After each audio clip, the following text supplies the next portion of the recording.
안녕하셨습니까? 오늘은 2021년 4월 29일 목요일입니다.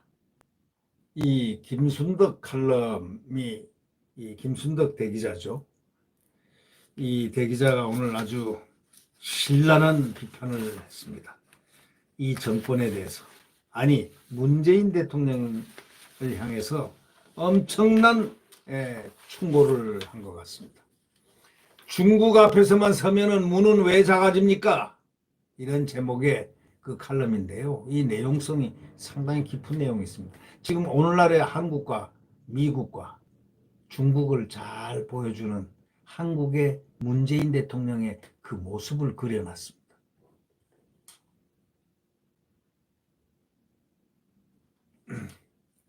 이렇게 시작하죠. 이 윤여정 아카데미상 수상 장면이 있지 않습니까? 이건 참 다시 봐도 좋다. 뭐 이러면서 이제 시작하면서 타인을 이렇게 배려하면서도 자부심 또 위트가 넘치는 소감도 말하고 그것도 영어로 잘 말하는 그 모습 보니까 참 마음이 뿌듯해진다. 이렇게 표현을 했습니다. 이 김순덕 대기자가 말이죠. 그런데 이분이 얘기하고자 하는 것은 바로 다름이 아니라 아시아 여성 최초로 감독상을 받은 사람이 바로 클로이 자오라는 그 사람인데, 그 중국 사람, 다시 말하자면 본래 착하게 태어난다는 소위 중국 시한 대목을 중국말로 읊었습니다. 안타깝게도 중국에서는 이런 장면을 볼 수 없습니다. 시상식 중계도 인터넷 뉴스도 중국 공산당이 미리 다 막아버리죠. 자오가 8년 전에 이렇게 얘기했습니다. 감독상 받은 자오가 말이죠. 아시아 여성 최초로 감독상 받은 클로이 자오 그 사람은요, 사람은 본래 착하게 태어난다는 중국시 한 대목을 중국말로 읊었었는데, 이 중국에서는 이런 장면을 못 보는 겁니다. 왜? 시상식 중계도 못 보고 인터넷 뉴스는 고사하고 중국 공산당이 다 미리 팍팍 막아버립니다. 인터넷 시대를 막아버릴 수 있는 이 중국. 이 얼마나 무자비한 공산당입니까? 자오가 8년 전에 이렇게 얘기했습니다. 중국은 도처의 거짓말이라고 미국 잡지하고 인터뷰한 것이 죄라면 죄인데 중국은 도처의 거짓말, 이런 얘기를 했다는 것입니다. 홍콩 민주화 시위를 다룬 다큐멘터리 분열시키지 말라가 수상 후보에 오른 이유가 있습니다. 이 자오가 오스카상을 받았다고 친구끼리 나눈 문자까지 검열받는 나라가 바로 관광이면 몰라도 살고 싶지 않다는 바로 중국이라는 얘기입니다. 자, 이 얘기를 이 김 대기자가 꺼낸 이유는 바로 이 중국이란 나라를 대한민국이 그쪽으로 가고 있다는 객관적인 사실을 딱 적시를 놨습니다. 문재인 대통령 비판 전단을 뿌린 30대가 대통령 모욕죄로 처벌받게 생겼습니다. 대통령 모욕죄? 대통령 모욕죄가 있습니까? 모욕죄는 친고죄입니다. 대통령이나 대리인이 고소를 해야 되지, 내가 고소 안 하면 괜찮다면은 괜찮은 죄, 친고죄 아닙니까? 그런데 문 대통령은 한미 양국은 민주주의와 인권 등 가치를 공유하는 70년 동반자라고 말은 합니다. 대통령 자신도 가치를 같이 하는지는 그거는 의문입니다. 오히려 중국이 강조하는 중화 문명의 가치와 더 가깝다는 의심을 지울 수 없다고 김 기자는 그렇게 얘기합니다. 중국이 주최한 보아오 포럼 연차총회 며칠 전에 화상회의 한 거 언론에 다 나왔지 않습니까? 그 개막식에서 그 문재인 대통령 한 얘기 좀 보십시오. 포용성을 강화한 다자주의 협력을 새로운 시대로 가는 디딤돌로 삼아야 한다. 이렇게 딱 영상 매체를 날리고 난 다음에 포용성 다자주의는 중국이 주장하는 패권 구도입니다. 그러니까 중국 대변인을 또 하는 그런 역할을 하고 있는 오해를 받을 수 있다는, 바로 포용성 다자주의는 중국이 주장하는 패권 구도인데 왜 이렇게 하는지 모르죠. 미국은 자유민주주의 등 원칙을 갖춘 국가 간 협력이라는 뜻으로 원칙적 다자주의라고 이런 표현을 쓰는데, 이 중국은 포용성 다자주의라고 씁니다. 다분히 이거 의도적으로 이런 용어를 선택하지 않았느냐, 이렇게 김 대기자는 보고 있죠. 중국과 같은 그 6.25 문화권에 속해가지고 공자맹자 따지고 말이죠. 우리가 중국 사상 한자 문화에 친숙하긴 하지만은 문 대통령은 북한 김정은에 대해서 예의 바르고 솔직담백하면서 연장자들을 제대로 대접하는 리더십을 갖고 있다고 이렇게 유교적 평가를 한 적도 있습니다. 아니, 여러분 생각해 보십시오. 북한 김정은에 대해서 예의 바르고 솔직담백하면서 연장자들을 제대로 대접하는 리더십을 갖고 있다. 이렇게 문재인 대통령이 예? 김정은을 갖다가 이렇게 칭찬을 한 적이 있습니다. 예?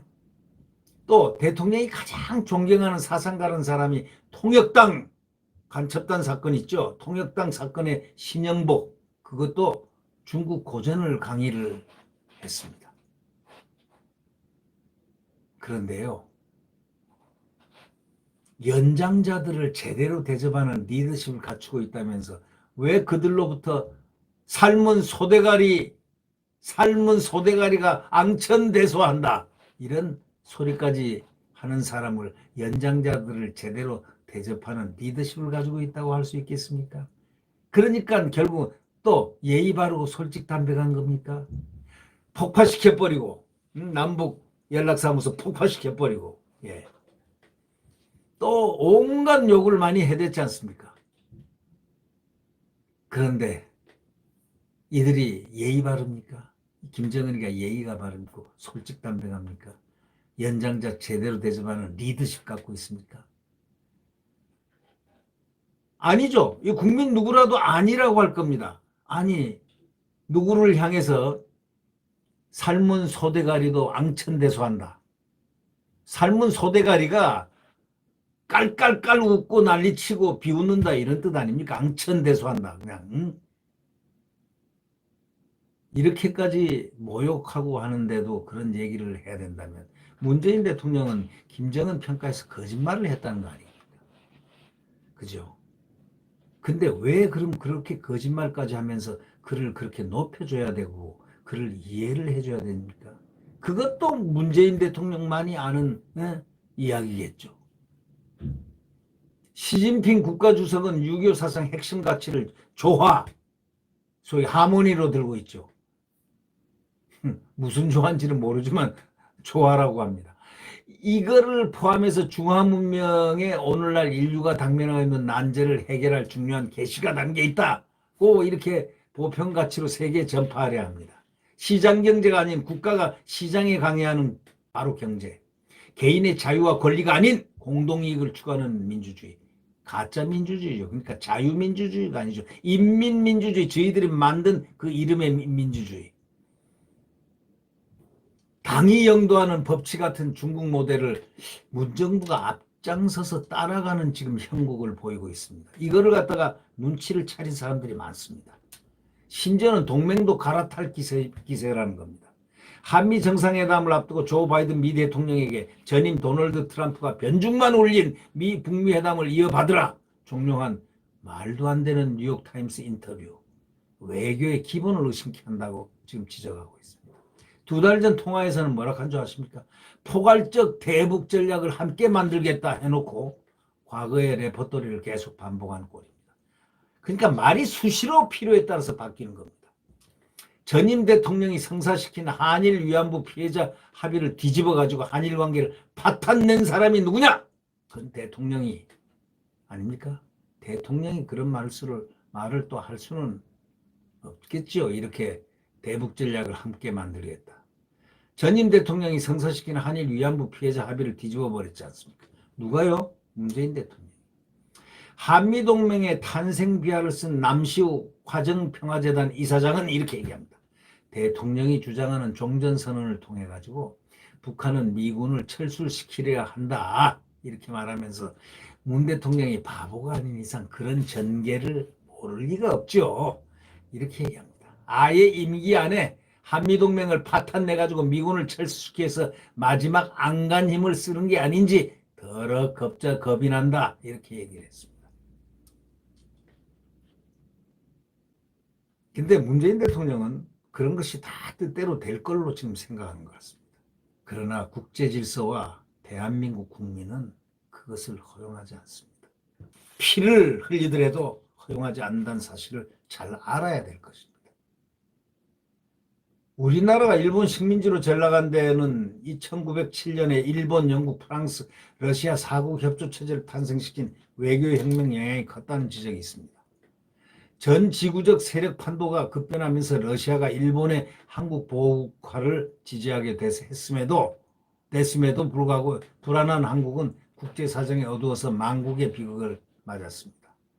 미국과 중국의 가치가 지금 충돌하고 있습니다. 미국이 자유민주주의 가치를 중심으로 동맹을 지금 규합하고 있지 않습니까? 지금이 또 한 번 외교혁명기인데 그럴 수가 있는 건데 미국이 중시하는 인도 태평양 전략이라든가 쿼드에 한국이 반드시 참여해야만 앞으로 한국이 보존될 수 있다는 것, 또 한국이 번성할 수 있다는 것, 이걸 우리는 알아야 되는데 알면서도 그 길을 가지 않는 분이 또 사람들이 그런 분이 있겠죠. 만약에 쿼드 체제에 한국이 참여 안 하면은 미국은 북한과 대화에 전혀 안 나섭니다. 왜 안 나서느냐 할 필요가 뭐 있습니까? 북한이 아니라 당장 코로나19 백신 절벽에 불안한 우리 국민들을 위해서 문재인 대통령은 한미동맹을 꽉 잡고 쿼드 참여를 검토해야 할 정말 절박한 사정임에도 불구하고 중국 앞에서만 그 앞에만 딱 서면 대통령은 콩알 매너지 쩌쩌거지는 이유 그거 알고 싶지도 않다고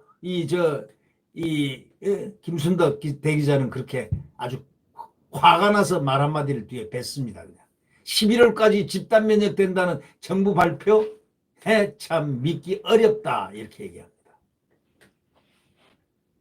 중국이 자랑하는 손자병법에 36개를 딱 인용해가지고 말미에 딱 한번 쳤습니다. 첫째가 만천과해, 만천과해다. 만천과해가 무슨 말인지 압니까? 즉 속이기가 아니든가 속이기. 11월까지 집단 면역이 된다는 정부 발표도 믿기 어렵다.